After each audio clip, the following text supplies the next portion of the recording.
de sair essa decisão assinada pelo ministro André Mendonça, que levou à prisão o pai de Daniel Vorcaro. Théo Cury, por acaso, em meio aqui ao nosso agito, você já conseguiu abrir o documento?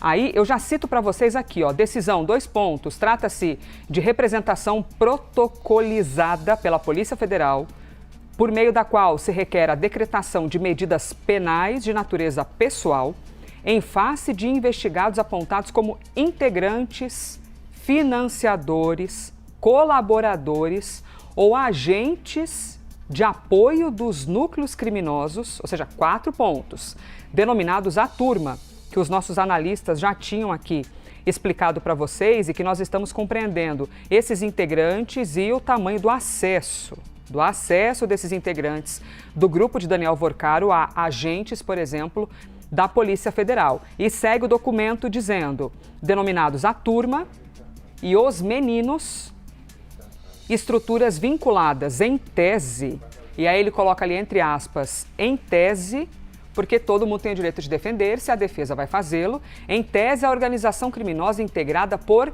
Daniel Bueno Vorcaro. Théo Cury, você teve acesso ao documento, por favor, já pode nos contar aqui o que é que você está tendo de informação. Bom, ali no item 9, Elisa, o meu computador está sem bateria nesse momento, mas no item 9... não, então a gente já vai aqui se ajudando, Théo. Peraí, que enquanto a gente está falando, a gente já vai resolvendo aqui o negócio. Da decisão, há um momento em que o ministro cita a manifestação do Ministério Público Federal, que concordou com o que disse a Procuradoria, a Polícia Federal, nessa solicitação de deflagração de operação, e o ministro André Mendonça menciona justamente isso, que, em tese, a existência de 2 núcleos operacionais existiam na organização criminosa integrada por Daniel Vorcaro. A turma, voltada a ameaças, intimidações, obtenção de dados sigilosos e acessos indevidos a sistemas governamentais e, como você disse, Elisa, os meninos incumbidos de ataques cibernéticos, derrubada de perfis e monitoramento telemático ilegal. Diz o ministro a respeito do que descobriu a Procuradoria-Geral da República, que Henrique Moura Vorcaro atuava ao lado do filho, Daniel Vorcaro, na solicitação e do beneficiamento dos serviços prestados pela turma, além de exercer função de operador financeiro dos pagamentos destinados a esse grupo. É o que diz o ministro André Mendonça, citando as descobertas e os apontamentos feitos pelo Ministério Público Federal, que concordou com a deflagração dessa operação, que mostra, mais uma vez, uma consolidação do entendimento e da concordância entre a Procuradoria e a Polícia Federal. Algo que a gente não via tanto no começo, nas primeiras fases da operação, com divergências pontuais sobre alguns dos alvos, como, por exemplo, o próprio Daniel Vorcaro. Bom, eu vou aqui no item 2 deste documento, na página 2, eu já estou aqui com o meu espelhamento aberto e já, claro, a gente aqui com a responsabilidade de não expor a vocês quaisquer documentos pessoais, tá? Nós temos aqui os nomes de quem recebeu o mandado de prisão preventiva, porque nós já sabemos, a lista é grande, a gente vai aqui ponto a ponto com vocês, tá? Nós já tínhamos a informação da prisão do pai de Daniel Vorcaro, porém a lista não diz respeito apenas, exclusivamente ao pai do banqueiro do Banco Master. Aqui nós temos os nomes Henrique Vorcaro, pai de Daniel Vorcaro, Davi Henrique Alves, Victor Lima Sedilmaier, Rodrigo Pimenta Franco Avelar Campos, Manuel Mendes Rodrigues, Anderson Vander da Silva Lima, Sebastião Monteiro Júnior. Portanto, vamos lá, ao vivo a gente vai aqui resolvendo. 1, 2, 3, 4, 5, 6, 7. Que aqui na minha conta a gente tem 8 pessoas, mas a gente já vai entendendo, tá? Porque o documento acabou de cair o sigilo, a gente vai aqui ao vivo compreendendo com vocês. Henrique, Davi, Victor, Rodrigo, Manuel, Anderson, Sebastião, 7. Proibição de se ausentar da comarca e do país.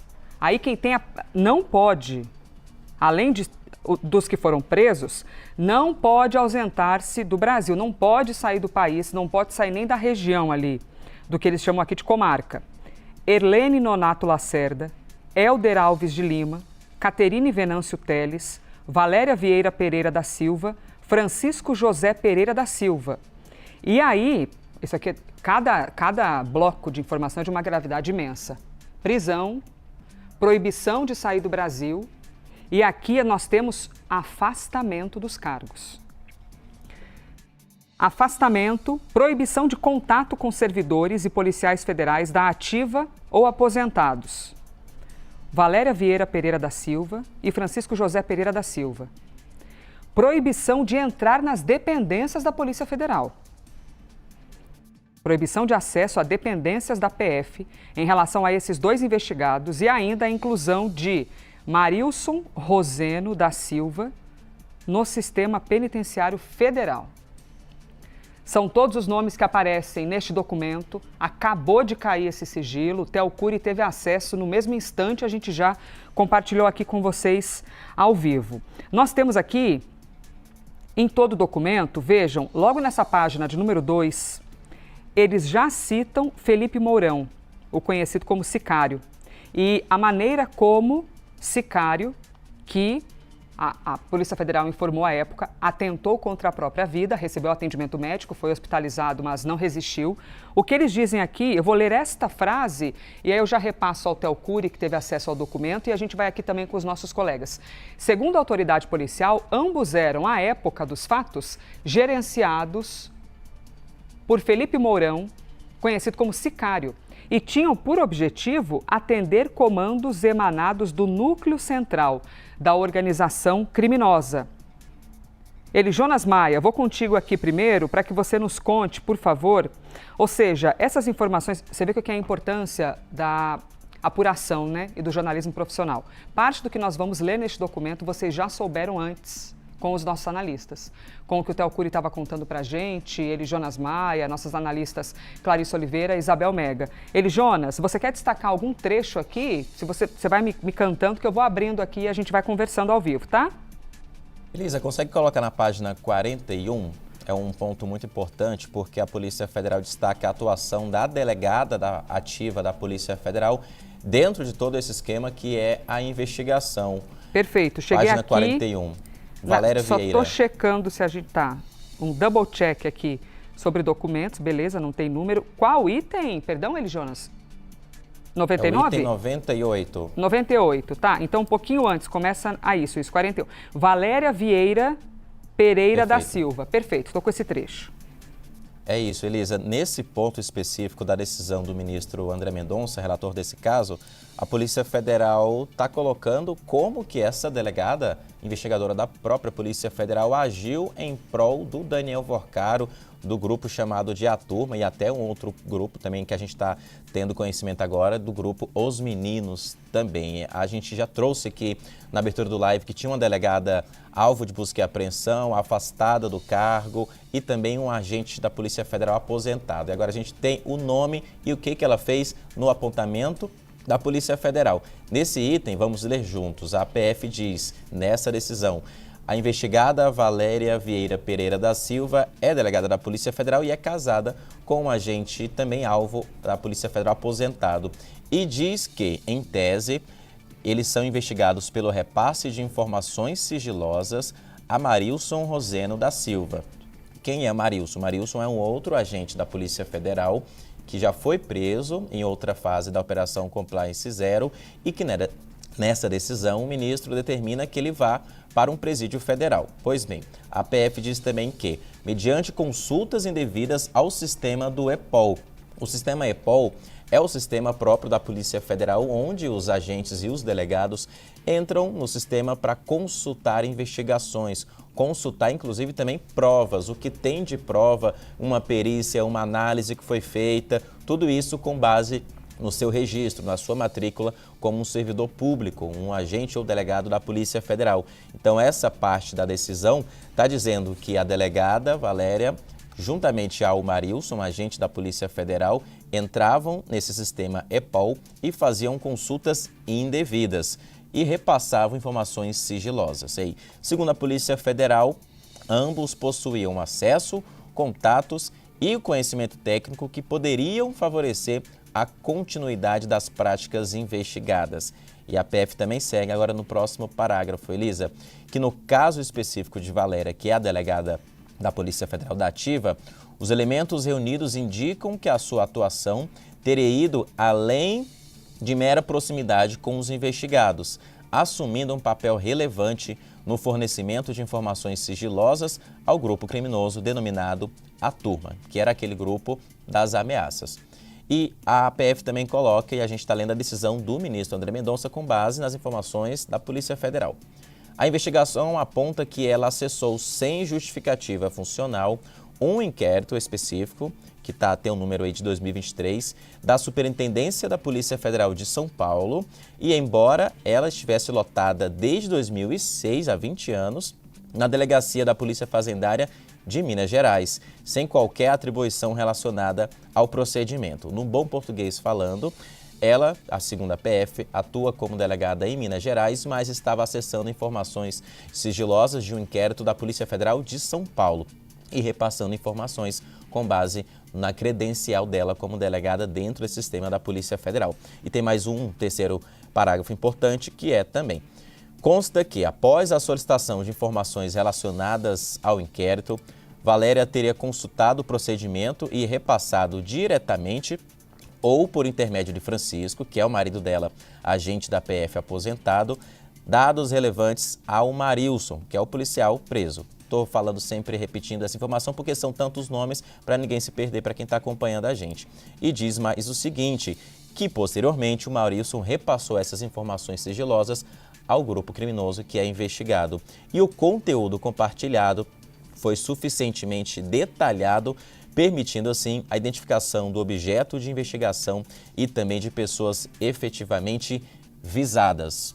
O que diz isso, no geral, um resumo: o Daniel Vorcaro tinha acesso ao conteúdo da Polícia Federal por meio desses servidores. Uma delegada da Ativa, um agente da Ativa e um agente da Polícia Federal aposentado, casado com essa delegada da Polícia Federal. Essa delegada, ela foi afastada do cargo hoje, esse agente da Polícia Federal também afastado do cargo por determinação do Supremo Tribunal Federal, e há uma prisão de um agente da Ativa também, que a PF aponta que eles acessavam o sistema EPOL, que é da Polícia Federal, que inclusive de outra jurisdição, de outra superintendência, pegava informações sigilosas de inquéritos em andamento, provas também, porque esse sistema tem acesso a perícias, por exemplo, e repassavam ao grupo, à turma, por intermédio de um agente, que é o Marilson, que ele foi preso em outra fase, juntamente com o Sicário e também com o Daniel Vorcaro. Esse é um ponto importante que eu destaco, Elisa,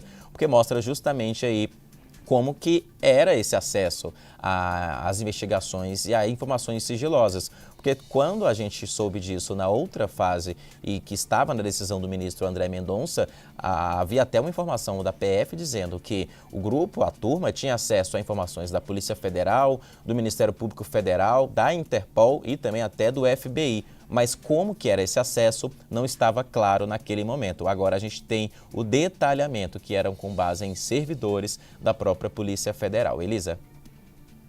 59 páginas de um documento que traz aqui diferentes justificativas, inclusive Jonas Maia falando sobre essa figura chamada Marilson. E aí, antes mesmo de passar a palavra aqui para os meus colegas, eu vou aqui nesse item 109 da página 44, que é justamente, diz respeito ao que o Jonas estava contando para a gente. Outro elemento de especial gravidade é o fato de que, mesmo após a prisão, Marilson teria continuado a receber informações sigilosas sobre diligências policiais, ou seja, ações policiais, operações policiais realizadas fora do cárcere, demonstrando a existência de uma rede externa ainda ativa e sua capacidade de manter comunicação e influência sobre integrantes do grupo em liberdade. Você que acabou de chegar aqui na CNN, não está perdido, pensando, nossa, mas será que estão falando ainda do caso de Flávio Bolsonaro? Sim, também estamos falando, em instantes a gente chega nele. É que apareceu agora de manhã uma operação da Polícia Federal com 7 mandados de prisão, mandados de busca e apreensão, afastamento, inclusive, de gente da Polícia Federal por suspeita de ajudar a vazar informações para o grupo de Daniel Vorcaro. E a prisão do pai de Daniel Vorcaro. E a extensão do entendimento desta grande teia que é o Banco Master e o que diz conexão, inclusive, com Felipe Mourão, sicário que atentou contra a própria vida na prisão. Eu vou aqui caminhando, sim, que você falou, só para nesta arrematar. mesma página, Theo, sim, ali? Ele fala, por isso concluiu-se que a custódia dele na prisão comum não seria suficiente, como ele continuou recebendo informação. Penitenciária Federal, mesmo por isso preso, mandou isso. ele para o sistema penitenciário federal, ou seja, foi para a prisão federal porque tem um controle ainda maior, isolamento, e aí é o que ele diz nesse finalzinho do texto. Pois é, inicialmente, como um dos parágrafos, eu não tinha me atentado ali qual que era o nome da pessoa a quem eles fazem referência da polícia, da Penitenciária Federal, me ocorreu, não, será que tem alguém com foro diferente aqui? Não, na verdade é quem já estava preso, mas pelo entendimento de haver ainda o cometimento de crimes, não, vamos colocar num sistema penitenciário ainda mais cuidadoso, pelo menos em teoria haveria de ser. Clarissa Oliveira, Isabel Mega também comigo. Eu já volto em instantes aqui com o Theo Cury. Theo Cury teve acesso ao documento. Agora eu já estou aqui, são tantas páginas de destaque. Deixa eu ver, Clarissa Oliveira, item 14, é isso? Ou página 14? Agora já me perdi nas páginas. A gente pode puxar esse ponto que está logo no comecinho do relatório, Elisa, ali na descrição da atuação de Henrique Vorcaro, só para a gente trazer um pouco o olhar sobre como esse esquema dessa fraude multibilionária do Banco Master parecia ser um negócio da família.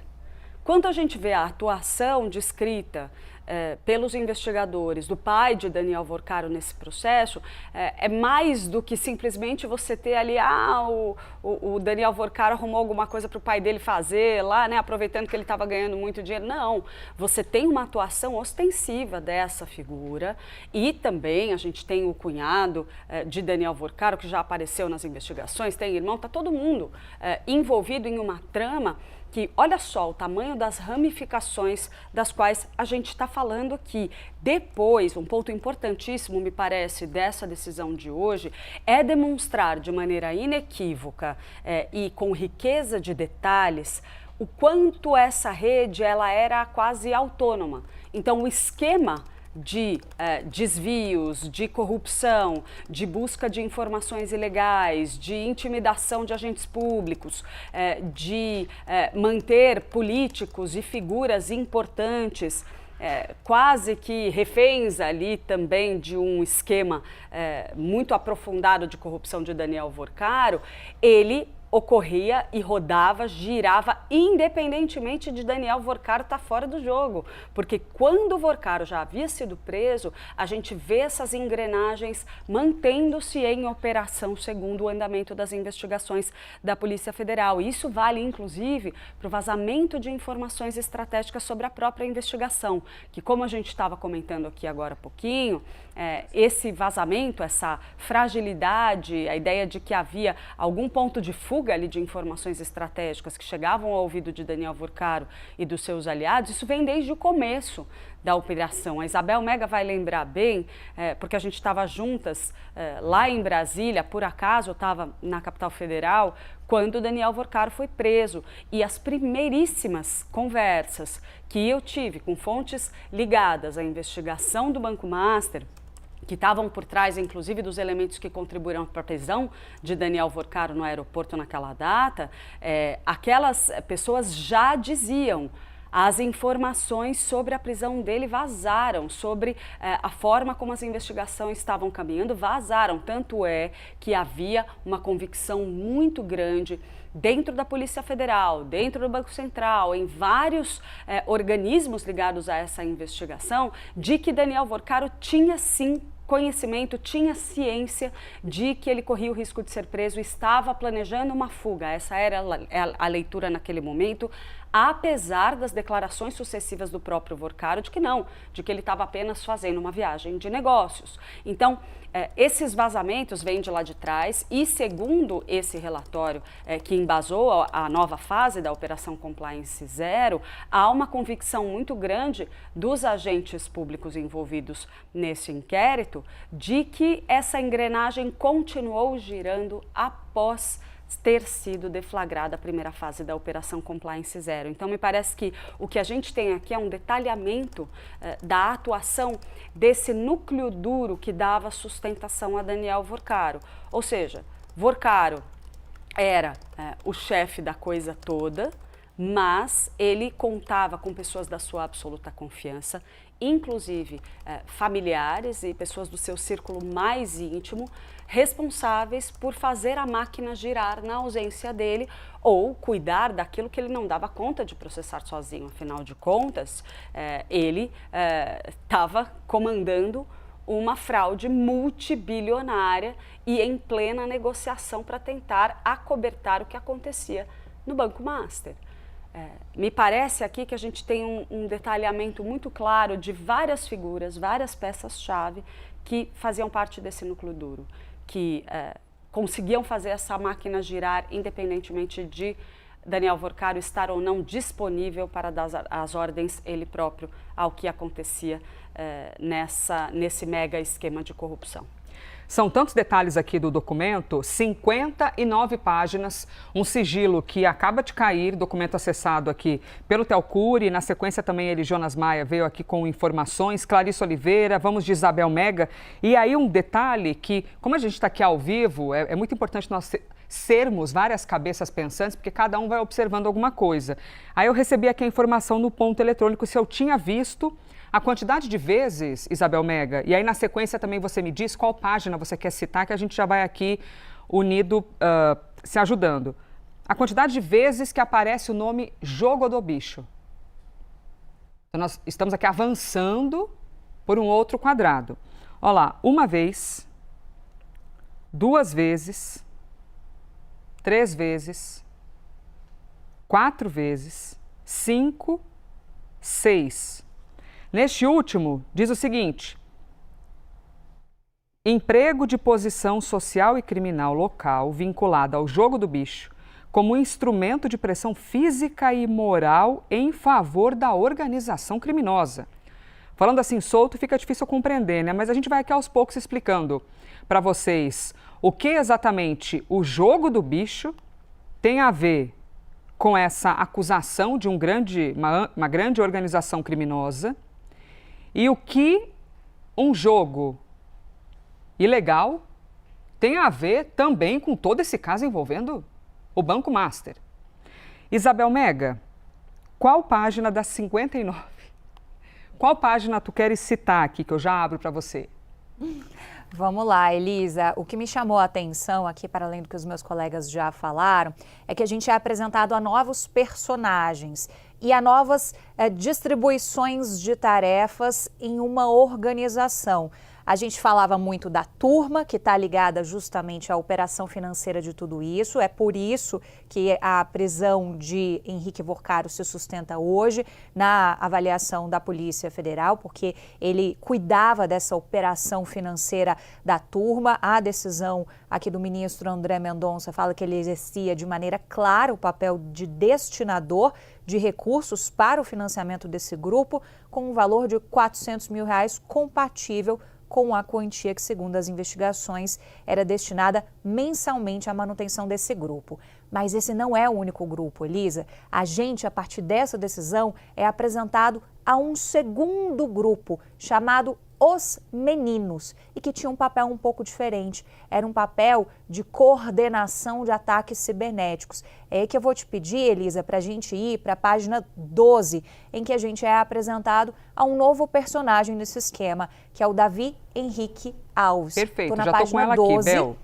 Ótimo. No número 26, que é justamente para a gente entender juntos aqui quem é o Davi.